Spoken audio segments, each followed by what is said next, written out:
Good morning and welcome to SLJ's Day of Dialogue. I'm Kathy Shizuka, Editor-in-Chief of School Library Journal, and I am delighted to help kick things off today. We have quite a program in store for you. All of this, of course, is made possible by our sponsors, so I wanted to take a moment to thank them for their support. Please do visit them in the booths. I know they are very eager to greet you and to share some fun things of their own. I also want to thank the SLJ staff, bragging on the team a bit, if you'll indulge me, for doing what they do, particularly over the past few months, as well to program planner Luann Toth and the entire home team, including sales, marketing, and event staff, for all of their efforts and managing what has been a rather big pivot to making Day of Dialogue work in this virtual format. And at such a time, right? It is fitting, I think, to acknowledge the challenges, the loss, and the uncertainty of our present circumstances, but they did spur us to proceed with this event and to open it up to become an even more inclusive and larger gathering of the community. So in that spirit of celebration, I will turn to the housekeeping notes. If you have any technical issues today, click on the appropriate widget that you see at the bottom of your screen. You can also message us via the Q&A window, where you can also direct questions to the speakers. And now to our keynote. When it comes to understanding racism, kids are ready for the conversation. That's according to Jason Reynolds, who spoke with Nicole Hannah-Jones, the Pulitzer Prize winning founder of the 1619 Project, spoke with Jason and Ibram Kendi about their book, Stamped Racism, Antiracism, and You, earlier this year for SLJ.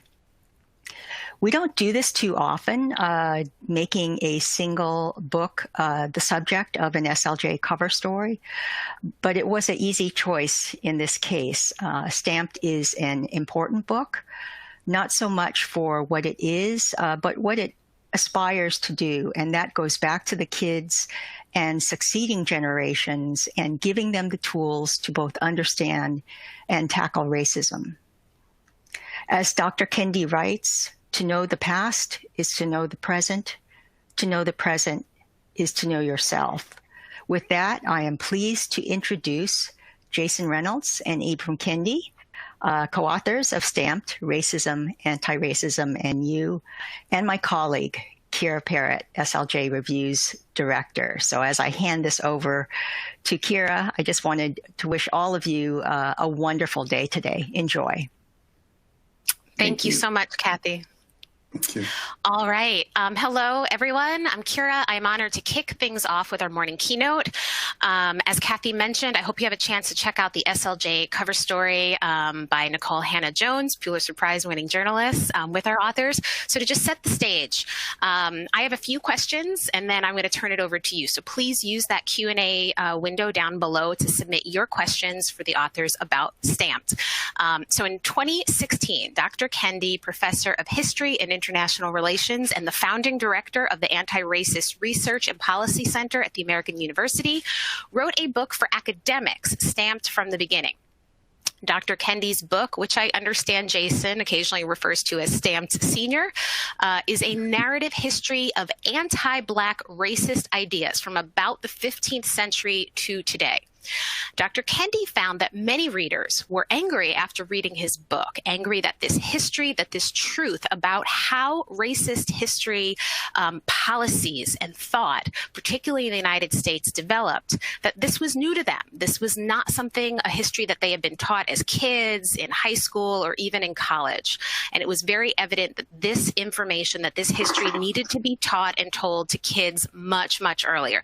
So Dr. Kendi reached out to award-winning, beloved, best-selling YA author Jason Reynolds to talk about what it would mean to remix his academic text for a much younger audience. And this year we all got the gift of Stamped. So my first question, Jason, Dr. Kendi, thank you again for being here. I'd like to ask you to lay out the fundamental core of Stamped, which is this dichotomy of racist ideas and anti-racist ideas. And in the book, you talk about the two different kinds of racist ideas. Can you describe a little bit about that and how anti-racist ideas developed in opposition, and also about the relationship between ideas, racist ideas, and racist policies? What leads to what? Doc? Well, I mean, I think we can understand that there are two kinds of racist ideas, as Jason calls one kind, the haters, so in Stamp Junior, they're called haters, and in Stamp Senior, they're called segregationists. And these are, what we tell young people is these are the people who don't like you because you're not like them. And they don't want you to be like them. They just wanted you to get away from them. And they are constantly striving to get away from you. And then we contrast these haters from who Jason calls the likers. And these are people who like you so long as you become like them, or as in Stamp from the beginning, they're called assimilationists. And so these are, let's say, people who have standardized the cultures of white people, have stated that the cultures of people of African descent or even Native Americans are savage and bestial. But then they say, you know what? I'm going to civilize you. And the more civilized, i.e. white, you become, the more I like you. And then we contrast these haters and likers with anti-racists. And these are who Jason called lovers. These are the people who love you for being you. So they view all the racial groups in all of their differences as equal, and they actually embrace this diversity. And, what I found in researching the history of racist ideas is that they were produced. And again, I'm emphasizing produced as opposed to consumed. They were produced by people who were seeking to justify racist policies. In other words, I want people to believe that Black people are worthy of enslavement so that I can continue enslaving them. And why did they want to enslave them? So that they can make more money. And so I found that actually racist policies came first, then racist ideas. And I think all I will add is it's super important, because you asked, why is the book framed like this? And I think it's really important to make sure that we understand that, this is a school library journal, so you all know that words mean things, right? And that there's something imperative about making sure that we have definitions for things. Because what happens is we start to call things one thing and we conflate definitions, or we create ambiguity, right, where everything is sort of blurred, and then we kind of straddle these certain lines. And I think what Dr. Kendi was trying to do and has done is create very specific definitions so that then you can ask yourself, if you are not being anti-racist, which is not the same as not racist, right, which Dr. Kendi, I'd love for you to speak about just for a moment.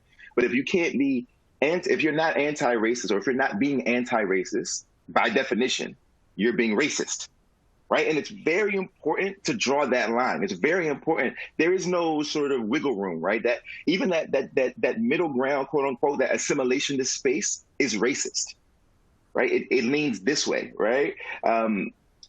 Because at its core, it's saying that who you are ain't enough. Right. And so if you want to be better, be like me, and like me is like white. Right. And so I think it's just super important to frame a book this way. That way, young people specifically, and all of us have more footing when it comes down to sort of the lives that we want to live, because we have language to actually wrap around it now. Can you talk about what's the difference between being anti-racist and being not racist? So, yeah, again, going back to words matter. There are words that we use, or even phrases that we use, that have never been defined, that no one really knows what it actually means. And one of those phrases is not racist. Like, I don't even know what it means. Like, what does a not racist believe? What do they think? What's their philosophy? What's the history of not racism?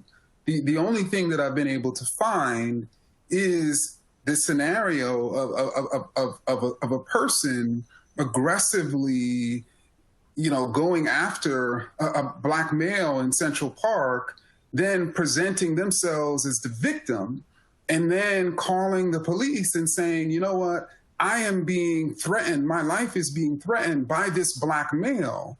And then when challenged, they say they're not racist. That's what essentially a not racist has always been. Slaveholders, Jim Crow segregationists, these people, they're all saying they're not racist, meaning they're denying their racism. And the reason that, the last thing I'll say is the reason that these three archetypes, right? These three definitions from segregationists, assimilationists, and anti-racist. The truth is that they're even though they're crystallized definitions, they're actually really fluid in terms of how they play themselves out in our everyday lives. And so what happens is, because we create definitions in the story and in the book, what happens is people read the book and they say, oh, I am an anti-racist. And it's like, well, the goal is to be pushing toward anti-racism. But the truth of the matter is, in any given moment, in any given day, in any given hour, one can assume assimilationism, and then the next hour assume a moment of anti-racism, and that life is complicated and complex. And that throughout this book, you see people who have gone from segregationists to assimilationists to anti-racist. Thomas Jefferson did this for most of his life, right? This sort of back and forth. W.E.B. Du Bois, Frederick Douglass. I mean, we can go on and on about people who straddled this line. We're going back and forth between being assimilationist and being anti-racist. And so it is a journey and it is a process. And it's just something that I think all of us should be striving toward. But there will be assimilationist moments, but you need to have the definition to know how to call it what it is, and then self-correct, And what I love so much about the book is, in this not history book, as you call it, is that evolution. And it feels very cyclical. And you talk about these different historical figures that come up and sort of where they are in that moment of time, segregationists, assimilationists, anti-racism. And as you say, sometimes they change their mind or change position depending upon the circumstances. W.B. Du Bois, Martin Luther King, Malcolm X, like all of these figures that are sometimes in opposition with one another, sometimes on the same page. And it's a fascinating, not history to see, and it's also exhausting to see some of these same cycles being repeated through the generations. But to go back sort of to the very beginning of the book, one of the first people you talk about is Gomes Ines de Zurara, and he's a man that you call the world's first racist. So what was his deal? What did he do to earn that label? So, I mean, I could talk. Go for it, bro. So, I mean, to make it plain, when you really think about the origins of racism in the world, obviously in the modern world, you're really talking about an origin rooted in the transatlantic slave trade of African people. And then when you think about who were the first slave traders of African people, it was the Portuguese. And then what Portuguese figure led the Portuguese into transatlantic slave trading? It was Prince Henry the Navigator. And Prince Henry the Navigator, after he had been slave trading for a few decades, his nephew, who was the king of Portugal, asked Gomes Zurara to write a biography of Prince Henry's slave trading in Africa. And of course, Gomes Zurara said yes. And of course, Gomes Zurara did not write a scholarly, critical, balanced, objective biography. No, he, of course, satisfied his king's wishes to write a glowing, defensive biography of Prince Henry, in which he basically stated in this biography that Prince Henry was slave trading all of these different ethnic groups that indeed were one people, were one Black people, a Black people that was beastly and worthy of enslavement, because Prince Henry was seeking to bring them to Christ and to civilization. So by defending Prince Henry's slave trading, he had to create the Black race and then create racist ideas, all to justify Prince Henry's slave trading. Hmm.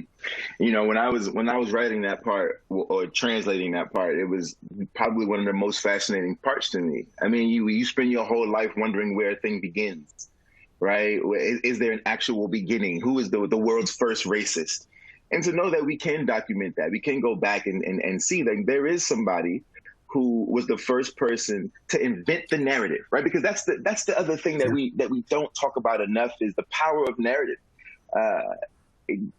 Gomez wasn't the one trading. He wasn't the one capturing Africans, but he was the one who wrote the story and told the story on a slant to basically present this as to present slave trading as something benevolent, as something salvific.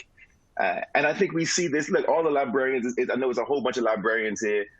And educators, we see this when y'all hear all of the drama. I know y'all hear the drama, YA drama, and Dr. Kendi, you don't know this yet, and I hope you never get to know it. But there's when y'all hear this, like, oh, they're always complaining about this book was written 50 years ago. Remember that there's something about the documenting of a thing that makes it real, right? Even if it is untrue. Right? In the documenting of a thing, something is happening, right? In the same way that we're presenting Stamp to you to offset that, right? To turn back the other way, to document a new thing, right? Remember that the next time that you hear, people moaning and groaning about a book, even if it's a book written 50 years ago, yes, we can look at it within context, but if we're going to look at it within context, let's look at it within context, right? The full context, to ask the right questions about why certain stories are told certain ways. It's very, very important, no matter how difficult it is for you, no matter how much you loved that book when you were a little kid. Like, this is very important to remember. I'm not telling you to take it off your shelf. I'm just telling you to remember context is important in its wholeness, and that slavery and racism as we know it started with that very thing, the manipulation of context and narrative. Yeah, related to that, SLJ has a story coming out on racist classics, problematic classics, and sort of looking at some of these things that have been in the canon for a long, long time and continue to be taught and read and assigned reading. So keep an eye out for that. We talk a little bit about To Kill a Mockingbird. We talk about the Little House books, and a lot of other beloved classics that people have a real hard time, white people have a real hard time letting go of or admitting some of these faults. But getting back to Stamped, I've heard you describe racism as a virus, using this virus metaphor. I think elsewhere in the book you talk about it as a drug, which is also a very interesting metaphor. And in Stamped, you talk about how Zurara's book was a hit. You say, if there were such things as bestsellers, it would have been a bestseller, and it really helped justify and extend these racist ideas, eventually, as you say, coming back to America hundreds of years later to justify slavery. Can you talk about this idea of racism as a virus and how it shows up in this continuum of racist ideas throughout history and today? So when I know, and so Dr. Kendi, I gave a lecture a while ago about Stamped and racism that's what they're referencing. And so basically what I was saying was, when we think about what a virus is, first of all, there are viruses all around us. I mean, we breathe in like billions of germs and things like that every single second, right? We're just like taking it in. Our bodies are full of this stuff, right? But there are certain viruses that enter our bodies unbeknownst to us, attach themselves to our cells, right? They attach themselves to the cells of who we are. And then also unbeknownst to us, they propagate in our body, right? So they attach themselves and then they copy themselves and they start slowly taking over who it is that we are, and we don't even see it happening, right? We don't even know it's happening, right? That's what racism is. And then because we can live in a space where we seem asymptomatic, we can literally pass this virus to a child, pass this virus to your brother and sister, pass it to the students in your class, because you appear to be asymptomatic, right? Meanwhile, the virus is living all up in you, changing the molecular structure of who you are, doing all kind of crazy stuff, and you're passing it to the next person and passing it to the next person, and then they grow up and the virus has spread in their bodies and they don't understand what's happening to them, and it continues to do this. The beautiful thing about antibodies is that what happens with antibodies is when a doctor gives you a vaccine, they're injecting information from the virus into your body. And then your body attacks the information. It attacks it, recognizes it, the antibodies memorize what it is, what it feels like, so that the next time you breathe it in, the antibodies in your body recognize it as racism and fight it off, right? So what we're saying is, if racism is a virus, then books like Stamped or these conversations or pushing toward anti-racism is a version of a vaccine. But in order for it to work, you have to ingest it. You got to be able to live with the fact that racism is real. You got to be able to live with the fact that racism is in you. You got to be able to live with the fact that America was built on it. You got to be able to live with the fact that your whiteness has saved you, right? You got to be able to live with the fact that my blackness has put me in jeopardy over and over and over again. You got to be able to live with all of that. And then you'll be able to attack it and see it for what it is and continue to fight it off. So that was the metaphor that I'd given a month ago around the idea of racism as a virus and anti-racism as a vaccine. Yeah, I think that's brilliant. And I think to extend it even more, when it comes to vaccines, we systematically give vaccines to young people because we don't want them to get viruses. And I think that's why this book, we should be systematically giving it to young people so that they don't ever have to grow up with chickenpox or measles or racist ideas and then spread it to other people and then create a sort of racial pandemic. And so that's why books like this, I think, is absolutely critical. And I think that's why it was at least very critical for me to get and to somehow convince, someone like Jason, who could literally create those antibodies, because not everybody was going to be able to really create the type of antibodies that could seep into the mind of a child, and certainly Jason did it with this book. I was saying, there was the one other part about that metaphor that I said back then was, we only want to get well if it don't hurt. But anyone who's ever had a vaccine, if you've ever had a vaccine, right? If you ever got a flu shot, right? You know that your arm's going to hurt for a while. It don't feel good. It doesn't feel good, but who cares if it can protect you from death? If it can protect you from spreading something deadly, right? You get that shot. This Stamp is no different. There are parts of this book that are going to make you uncomfortable. It's going to make you a little sad. It's going to bring you some pain. It might bring you a little guilt and shame, whatever. Deal with it. If it means that you might be able to further vaccinate yourself and save some of these children, or vaccinate our children so that they can grow up and not even have to worry about the virus anymore as much.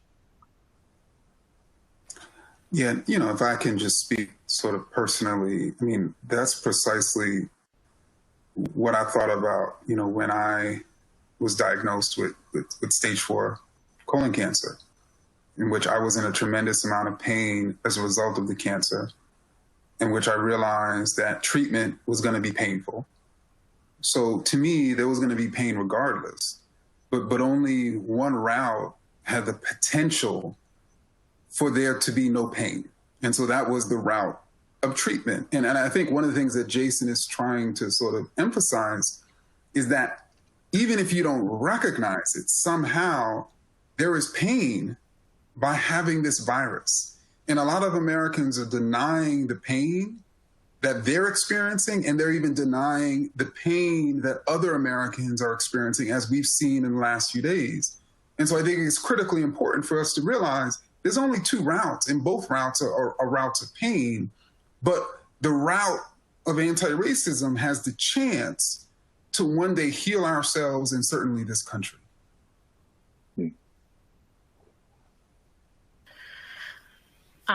There's a question in the Q&A from Jennifer. She asks, is it possible to become finally anti-racist, or is it always a work in progress?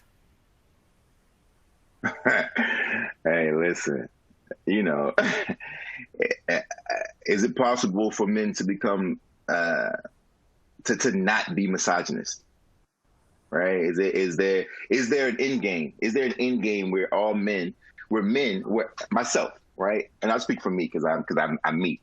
Will there ever be a day where I wake up in the morning and say, I am no longer a sexist? And the answer is no. It's not going to happen. One, I always say this, and Dr. Kendi and I laughed about this the other last week. One, I don't get to absolve myself, right? There's no such, like, I don't get to, because I'm biased, right? I don't get to absolve me, right? I'm not going to be able to, like, now I'm going to purify myself. I am no longer that man I once was when it came to this, that, and the third. No, I live in a world that has done everything I live in a country that is and a world that has done everything it could to springboard me into misogyny. That is a reality from childhood. Raised in a space, even with the best intentions and a good mom and all the things around me said, this is the way that you're supposed to be. It is going to take a lifetime of me constantly undoing it because the world hasn't necessarily changed. So even if I try to do better, once I step back outside, the elements are still the elements. And I got to continue to fight that off. It is dangerous for me to say that I'm no longer a sexist. It's the same reason that addicts always call themselves addicts. Right? It's the reason that alcoholics are always saying, look, I'm a recovering alcoholic, but I'm not a recovered alcoholic. That's not a thing, right? It's not a thing because the moment that I allow myself to believe that I am healed, then I am once again vulnerable to the same nonsense.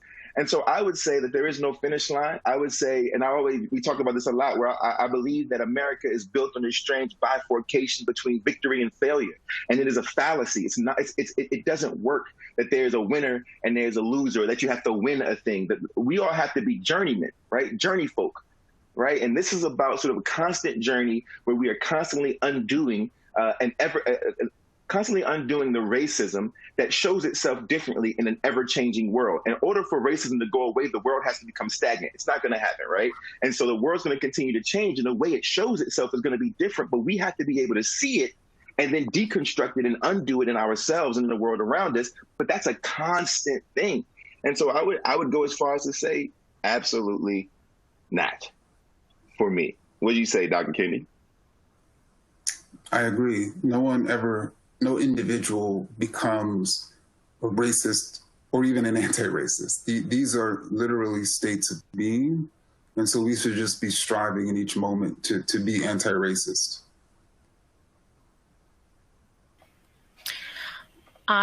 Going back to some of the historical figures and the history that you trace in Stamped, which there are some questions asking in the comments, is this also for adults? I will just say, yes, I think this is a book for everyone. Certainly Stamped from the beginning is worth a read if you're a grown-up, but if you're looking for a slightly shorter, maybe slightly more accessible version to a layperson, yes, you should read it as an adult. You should have a book club. You should discuss it. You should talk about it. And certainly teach it if you're an educator. But I think for a lot of readers, kids as well as adults, they might encounter figures for the first time in history or a totally different dimension of a historical figure that they thought they knew in the book. I'm curious, when you were doing your own research for Dr. Kendi, when you were researching Stamped from the beginning, and for Jason, when you were remixing and translating, were there any historical characters, figures that you met for the first time, or that you were really surprised by what you learned about them in your writing and remixing process? Well, I think for me, first and foremost, I defined a racist idea before I went about conducting research, and I defined it as any idea that suggests a racial group is superior or inferior to another racial group in any way. And I decided that wherever I found these ideas, in whatever types of books, in whatever lips it was going to be uttered, it didn't matter if I despised the person or loved the person, I was going to articulate those ideas as racist. I was going to stay true to that definition no matter what, no matter the person. And, so I came across figures who I love, probably the person that was the most difficult for me to articulate some of his ideas as racist was W.B. Du Bois. I mean, there's a particular historical figure who I like to model myself after, it's W.E.B. Du Bois, who was a scholar, but then again was extremely was extremely focused on ensuring that his scholarly ideas was accessible to everyday people, that he was transforming his scholarship into impact, as well as he was somebody who actually cared about the craft of writing itself. And so he wanted to not just deliver information, but for him to write well. And so for me to articulate some of his ideas as racist was very difficult. But then when he would say things like, certain aspects of African Americans have a relic of barbarism, or that the talented 10 have assumed the highest levels of European culture, and so therefore they're superior to the bottom 90th, I could not deny I had to identify those ideas as racist, as assimilationist. Yeah. And for me, I think I'm going to twist the question just a little bit and say, for me, what was confirmed, I'll say, is the impenetrable yet completely unchampioned fight and position that Black women have taken over the course of history when it comes to anti-racism. I mean, reading that book and you see Ida B. Wells standing up to her colleagues, her contemporaries, Black men, right, and saying like, yo, y'all can't see this is racist? Y'all can't see what's happening here? And Frederick Douglass and Benjamin and Booker T. Washington and W.E.B. Du Bois sort of, totally blind and I would even argue a bit intoxicated at the idea of the power of white men, right? And the potential for said power. And then you see Zora Neale Hurston later on speaking out against Brown versus Board of Education, which everybody assumed was like this brilliant sort of step forward. And Zora Neale Hurston, who, by the way, if you don't know, Zora Neale Hurston obviously is famous for being a novelist, which I'm very proud about as somebody who works in letters. Zora Neale Hurston stood up and said, this is racist because they're arguing that we got to send our kids to their schools in order to be properly educated, as if we don't have good teachers here.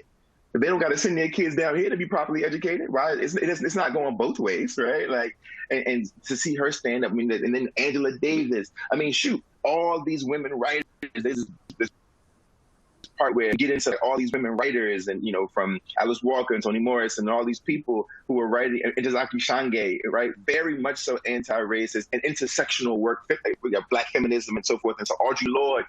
And I think for me, it was just a really, as someone raised by a Black woman, that part for me was a reminder that just how the erasure of the history of Black women, and that erasure continues, right? It's a thing that they've been fighting and fighting and fighting and fighting and fighting. And I think that intersection is one that was really important and is really important.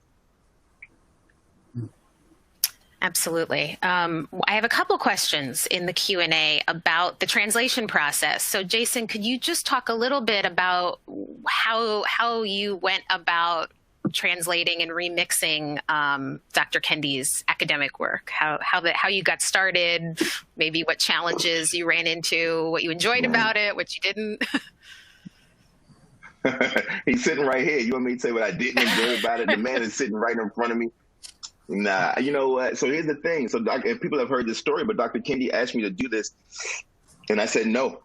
And I said no a few times. I said no about three times, because I didn't think that I'm a novelist, as most of you know, and a poet, and I sort of stay in that world. And this was far outside of my wheelhouse, and I was uncertain that I had the ability to do it. I was uncertain that I had the chops I wasn't that great of a student. I wasn't the most academic person. I don't really know how to study very well. I don't, I just wasn't that person. And so I was a little reticent, to say the least, but eventually I said yes, and I got going. The first two drafts of this book are edited versions of his book, which that didn't work, right? I took his book and I just kind of went through and clean this up, or chop that out, or we don't need this part, or maybe this, right? Very much so like an edit. And I think his work is a masterpiece. And so an edited version of that masterpiece feels like an edited version of a masterpiece.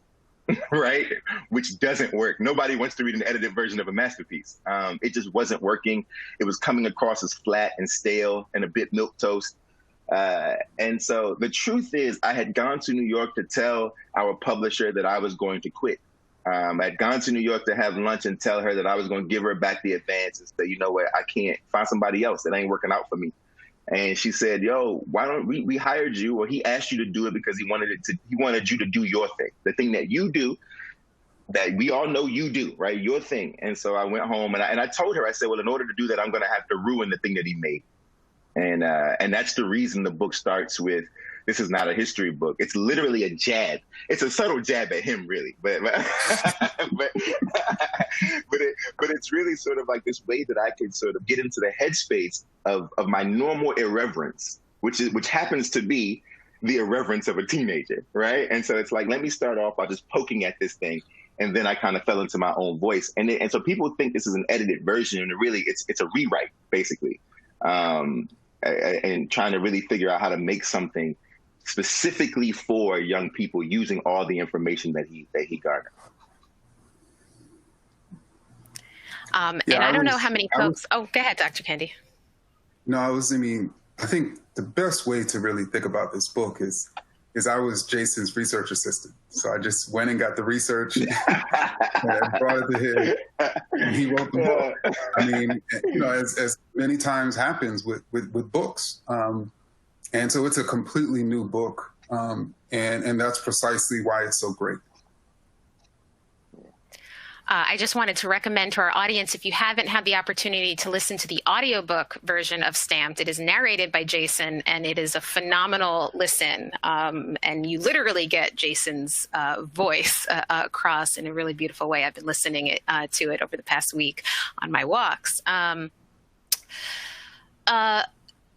Educators, especially librarians, you've mentioned we know the importance of books. We know the power of books and the written word and language, how they can change lives and all of those good things.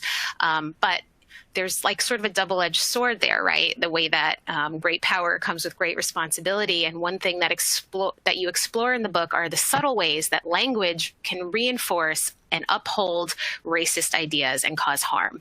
Can you talk a little bit about some of these quote unquote subtle forms of racism, how they spring up in everyday language or media?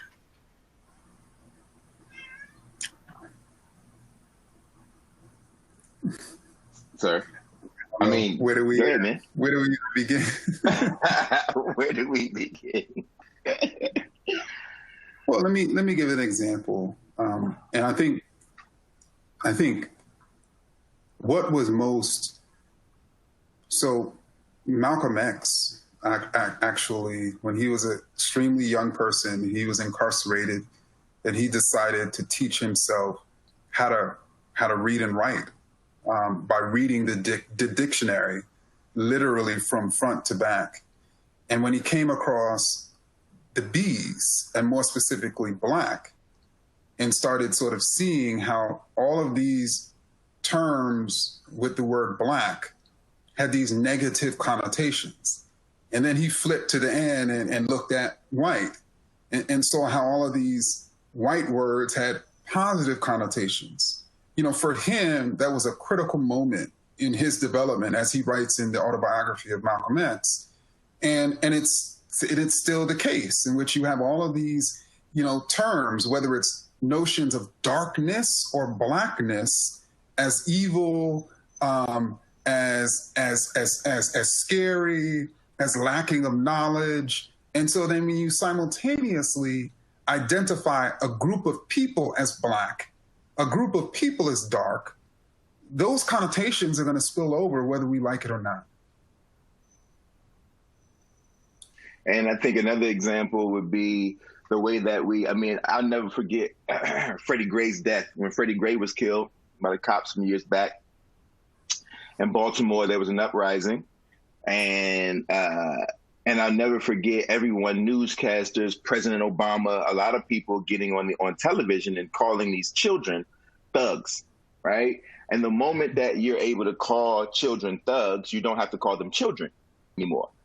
The moment you can call them gangsters, you don't have to call them the N-word. The moment The moment you can, you know what I hear all the time from white folks? I hear stuff like, "Oh my God, that's so ghetto," and and people don't understand. Sometimes I think people don't understand that that terminology, right? Like that word is loaded and coded with racism, even though we know, right? Because I know there's going to be somebody in the crowd like, well, it actually goes back to Nazi Germany, right? Yeah, that is true, right?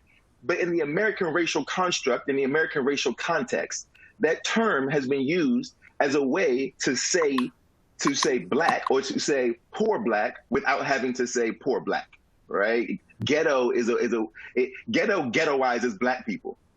You know what I mean? And I think and so to use that term as a way to say something is halfway done or improper or not up to snuff. It's just coded language that people use all the time. That it's racially coded language, Mm-hmm.